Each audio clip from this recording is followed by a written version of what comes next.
22 साल की अंजलि विधवा बन गई। इस पेट में पल रहे 7 महीना की बच्चा उम्मीद कर रहा है अपने पिता के न्याय का। पदाधिकारी को उसके घर के ऊपर बुलडोजर चलाने का। हमारे देश का लॉ एंड ऑर्डर कैसा है ये सबको मालूम है, और 1.5-2 साल से जिस तरीके से प्रशासन की मनमानी चल रही है ये किसी से छुपा हुआ नहीं है। वो वर्दी के रौब में सिर्फ और सिर्फ रंगदारी को बढ़ाने का काम कर रहे हैं, गुंडा को बढ़ाने का काम कर रहे हैं। जो काम वो वर्दी के रौब में जो गरीबों की आवाज़ के लिए उठानी चाहिए वो दरिंदा को बढ़ाने के लिए उठ रही है। तो कहीं ना कहीं हमारे बिहार में जिस तरीके से प्रशासन अपनी वर्दी का रौब पीड़ित परिवार पर उतार रहे हैं, काश उनकी जमीर जिंदा रहती और वो जमीर जिंदा करके अपनी वर्दी का रौब उस दरिंदे के परिवार के ऊपर दिखाता।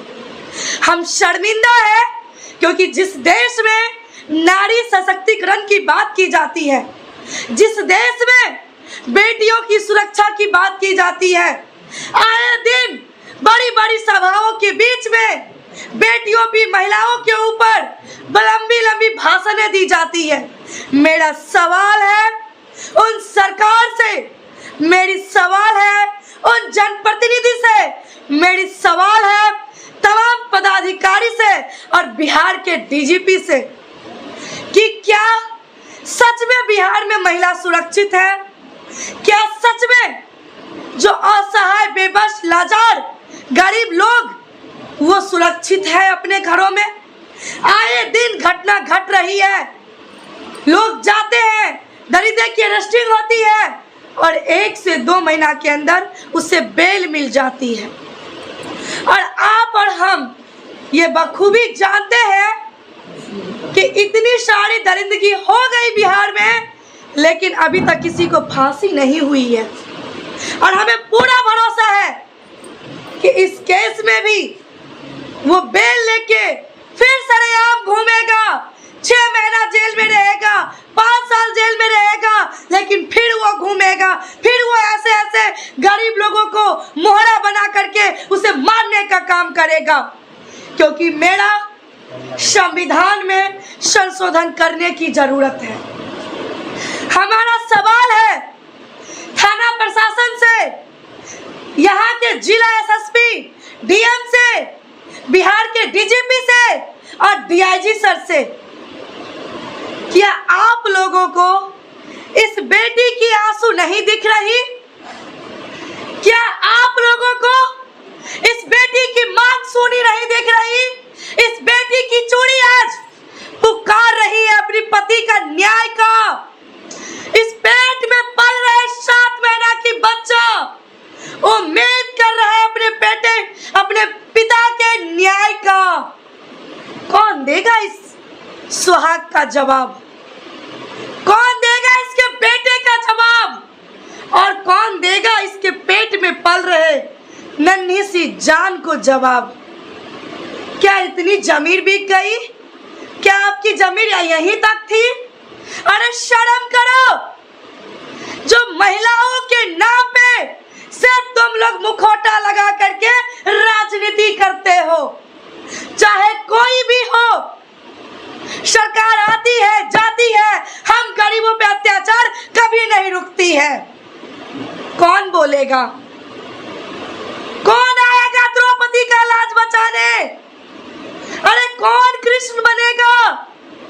यहाँ कृष्ण की जरूरत है, यहाँ ऐसे ऐसे वर्दी के दलालों की जरूरत नहीं है जिसके नाक के नीचे आए दिन गोलियों की बरसात हो रही है। अरे सबूत क्या चाहिए? सबूत तो खुलेआम है उनके सामने। क्या उन्हें नहीं पता क्रिमिनल कौन है? क्या उन्हें नहीं पता अपराधी कौन है? क्या उन्हें नहीं पता कि रेपिस्टर कौन है? क्या उन्हें नहीं पता कितने बड़े क्राइम का अंजाम कौन देता है? सारे लोगों को उन्हीं लोगों का संरक्षण मिलता है। बोलेगा। हम लोग एक दूसरे पे आरोप प्रत्यारोप लगा के हम भी चले जाएंगे यहाँ से, लेकिन इस बेटी को न्याय, 5 साल की उम्र में विधवा बनी अंजलि, इसकी मांग का हिसाब कौन करेगा? है कोई ऐसा कृष्ण आएगी इसकी लाज बचाने, इस परिवार को सुरक्षा दिलाने आएंगे कोई? नहीं। मैं उन तमाम जनप्रतिनिधि और उन नेताओं से भी आग्रह करना चाहती हूँ कि अगर आप लोग आते हैं तो इनके चीजों का जवाब दीजिए, इस परिवार को सुरक्षा देने का काम कीजिए। सदन में मुद्दा पे बात होनी चाहिए कि 22 साल की अंजलि विधवा बन गई, कुदरत की देन से नहीं, वो दरिंदे ने अपने ईगो पे आकर के अपनी ही बेटी, अपनी भतीजी को विधवा बना दिया। इस पे बात होनी चाहिए।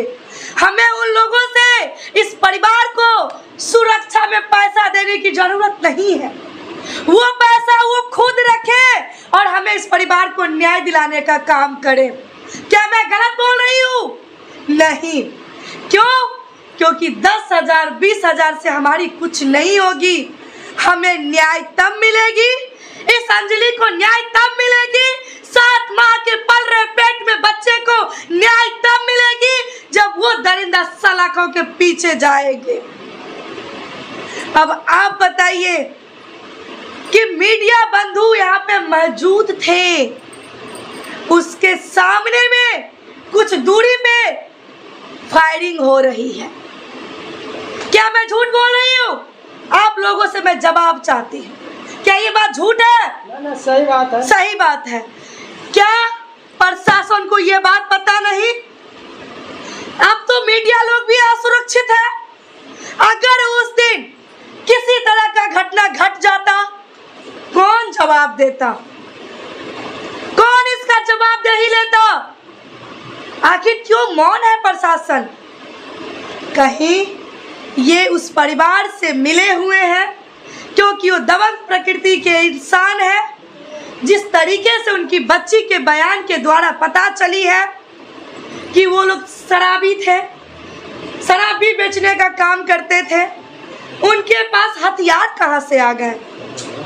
क्या कोई हथियार का लाइसेंस है उनके पास? कहाँ से आ गई लाइसेंस? ये तमाम चीजें स्पष्ट है पदाधिकारी को उसके घर के ऊपर बुलडोजर चलाने का, लेकिन इनकी बुलडोजर उस दरिंदे के घर पे नहीं चलेगी। इनकी बुलडोजर चलेगी कहाँ? पीड़ित परिवार के घर पर। इनकी बुलडोजर चलेगी कहाँ? गरीब, असहाय, बेबस और लाचार के घरों के ऊपर। इनकी लाठियां बजेगी कहाँ? जो गरीब लोग इनके शराबबंदी कानून को उल्लंघन करने वाले, जो खुद शराब माफिया, बड़े बड़े लोग शराब बेचने का काम करते हैं और उसमें हमारे मासूम लोग जा करके 100, 150, 1000 में लेकर के पी के इस दुनिया को अलविदा कहते हैं, उसके परिवार, इनकी लाठियां वहां बजती है।